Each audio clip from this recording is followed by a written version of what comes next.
మంచిర్యాల జిల్లా కన్నెపల్లి మండలం జన్కాపూర్ గ్రామంలో పానుగోటి శ్రీనివాసరావు ఆధ్వర్యంలో వారి డ్రైవర్ లక్ష్మణ్ కూతురు నవ్య రాజ్కుమార్ వివాహం అంగరంగ వైభవంగా నిర్వహించారు. ఈ సందర్భంగా శ్రీనివాసరావు మాట్లాడారు. గత కొన్ని సంవత్సరాల నుండి మా కుటుంబానికి డ్రైవర్గా సేవలు అందిస్తున్న లక్ష్మణ్ కూతురి వివాహాన్ని మా చేతుల మీదుగా జరిపించడం మాకు చాలా సంతోషంగా ఉందన్నారు. వారి ఆర్థిక పరిస్థితులు గుర్తించి మా ఇంటి ఆడపడుచుగా ఎలాంటి మర్యాదలతో చేయాలో అలాగే చేశామని ఆనందం వ్యక్తం చేశారు. ఈ కార్యక్రమంలో చింతకింది అనిల్, పాతగూడూరు, ఎండపల్లి మండలం జిల్లా యాదవ సంఘం అధ్యక్షులు ఎలకరాజు తదితరులు పాల్గొన్నారు. ఫ్యామిలీ మెంబర్ లాగానే ట్రీట్ చేస్తాము. ఇట్లా మాకు ఉన్న కూతురు వాడి కూతురు మా కూతురు లాగా పెళ్లి చేసినాం. వాడు ఇప్పుడు అంతనే ఉంటాడు. ఈ జనకాపూర్ అనేది మీకు వ్యవసాయ క్షేత్రంలా మేము ఇక్కడ పెట్టుకున్నాము. అగ్రికల్చర్ ల్యాండ్స్ అని ఇక్కడ వ్యవసాయం చేసుకుంటాం. ఇక్కడ ఉన్న వాళ్ళందరితో మంచి సంబంధాలు ఉన్నాయి. మా రిలేటివ్స్ ఉన్నారు. అంతగా ఇక్కడనే ఉంటాం.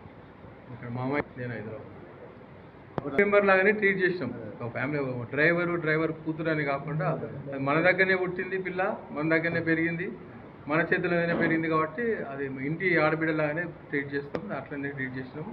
అట్లానే అనుకున్నాం, పెళ్లి చేసినాం. సంతోషంగా ఉండాలని. మీ ఊరు వాళ్ళకు అవకాశం ఉంది? దత్తత అని ఏం లేదు, కానీ ఈ ఊర్లో నేను మన కోవిడ్ వచ్చినప్పుడు ఇక్కడే ఉన్నా. ఒక 2 months 3 months ఉన్నాను. ఈ మెయిన్ రోడ్ మనకి ఇక్కడ నుంచి అక్కడ వరకు రోడ్, అగ్రికల్చర్ ల్యాండ్స్కి రోడ్ లేకుండే. ఆ సీజన్లో ఇక్కడ ఉన్నప్పుడు మొత్తం 30-40 లక్షలు ఖర్చు పెట్టి రోడ్ వేయించి ఊరికి హ్యాండ్ ఓవర్ చేసాం. అవకాశం వస్తే, టైం వస్తే డెఫినెట్గా ఏదైనా మంచి జరగాలని ఉన్నప్పుడు, ఊరికి మంచి జరుగుతున్నప్పుడు డెఫినెట్గా చేస్తాం. అంత పెద్ద మనిషి ఆయన, చాలా కార్యక్రమాలు చేస్తాడు. ఆయన కూడా పైసలు అంటే సంపాదిస్తారు కావచ్చు, కానీ సంపాదించినట్టు కన్నా ఎక్కువ ఖర్చు పెడతాడు. ఊరి మీద బాగా ప్రేమ ఉన్నది సంతోషరావు గారు కూడా. చాలా పెద్ద మనిషి. అట్లాగే మాకు దోషింది, మాకు తెలిసినంత.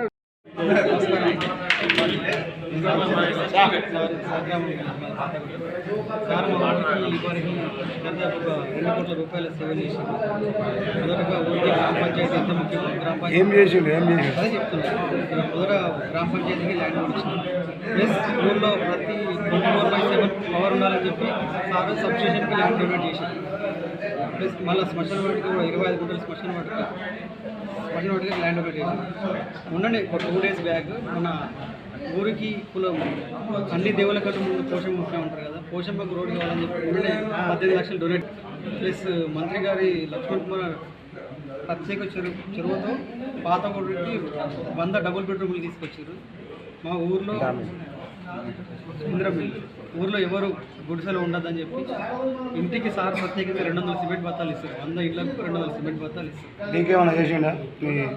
అంటే ఊరు పర్సనల్ విషయం కొంతమందికి. జన్కాపూర్ గ్రామంలో ఒక వివాహ వేడుకకు రావడం జరిగింది. ఈ వివాహ వేడుక యొక్క ముఖ్యమైన సందర్భం ఏంటంటే, లక్ష్మణ్ అనే వ్యక్తి, మన శ్రీనివాసరావు గారు మేము ప్రేమతో బాపు అని పిలుస్తాము. ఆయన 20 సంవత్సరాలుగా డ్రైవర్గా పనిచేస్తున్నాడు.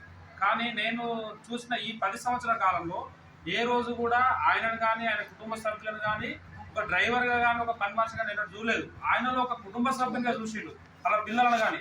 అదే అనుబంధంతో ఈరోజు వాళ్ళ కూతురికి చదివించడంతో పాటు ఈరోజు దగ్గరుండి పెళ్లి పెద్దగా వివాహ కార్యక్రమాన్ని నిర్వహించడంటే ఇది ఒక చాలా గొప్ప విషయం. ఈ రోజులలో నిజంగా కూడా అగ్రవర్ణాలలో దొరలు అంటే అసలు దగ్గర రానిటువంటి సందర్భం వల్ల ఎన్నో కుటుంబాలలో ఎన్నో చూస్తున్నాం. కానీ అలాంటిది ఆయన అంత పెద్ద హోదాలో ఉండి, అంత పెద్ద మనిషి, ఒక సాధారణ వ్యక్తులను ఆయనలో కుటుంబ సభ్యులు చేసి వాళ్ళ కుటుంబ సభ్యుల యొక్క వివాహ వేడుకగా నిర్వహించడం అంటే చాలా గొప్ప సందర్భం.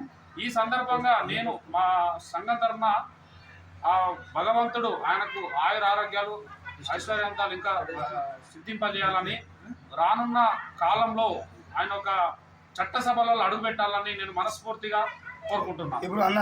వార్డు మెంబర్ అయితే ఆగైనటువంటి ఈనాటి కాలంలో ఆయనకు ఎంత పెద్ద హోదాలు ఉన్నప్పటికీ కూడా సాధారణ ఒక చిన్న పిల్ల అంచెల మొదలుపెట్టి పెద్ద మనిషి దాకా అందరినీ కులమత భేదాలు, ఎస్సీ ఎస్టీ మైనారిటీ అలాంటి కులమత భేదాలు లేకుండా అందరి సమానంగా చూసుకుంటూ ముందుకెళ్తున్నాడు. అందుకే మేము మా మనస్ఫూర్తి ఏం కోరుకుంటామంటే, ఆయన రానున్న రోజులలో మంచి ఉన్నతమైన స్థానాలలో ఉండి ఆయన యొక్క సేవలు మరింతగా ప్రజలకు అందాలని చెప్పేసి మనస్ఫూర్తి కోరుకుంటున్నాను. పార్టీలో ఉన్నాము. కాంగ్రెస్ పార్టీకే ఉన్నది ఖచ్చితంగా. రానున్న రోజుల్లో రేవంత్ రెడ్డి గారి నాయకత్వంలో, మా దగ్గర social welfare minister Adluri Lakshman Kumar గారి నాయకత్వంలో ఈ కొనుగోడు శ్రీనివాసరావు గారిని ఎమ్మెల్యేగా చేసుకుంటామని చెప్పేసి నేను బలంగా విశ్వసిస్తున్నాను. ఎందుకోసం అంటే ఇప్పుడు మా ధర్మపురి ఎమ్మెల్యే ప్రస్తుత సంక్షేమ శాఖ మంత్రి గ్రౌండ్ లెవెల్ నుంచి వచ్చినోడు. కార్యకర్తల యొక్క విలువ ఏంది, కార్యకర్తల యొక్క కష్టాలేంది, ప్రజల యొక్క కష్టాలేంది, అక్కడ ఉన్న రైతాంగం యొక్క విలువలేదో తెలిసినటువంటి వ్యక్తిగా ఆయన ఇప్పుడు ఒక క్యాబినెట్లో మంత్రిగా ఉన్నాడు. ఆయనకు అనుచరునుగా ఈ శ్రీనివాసరావు గారు ఉన్నారు కాబట్టి వీళ్ళిద్దరి యొక్క కలయిక రేపు రానున్న రోజుల్లో మా ప్రాంతంలో, మా జిల్లాలో, మా నియోజకవర్గంలో వీళ్ళ యొక్క జోడేట్ల కలయిక మా నియోజకవర్గ అభివృద్ధి మరి భవిష్యత్తు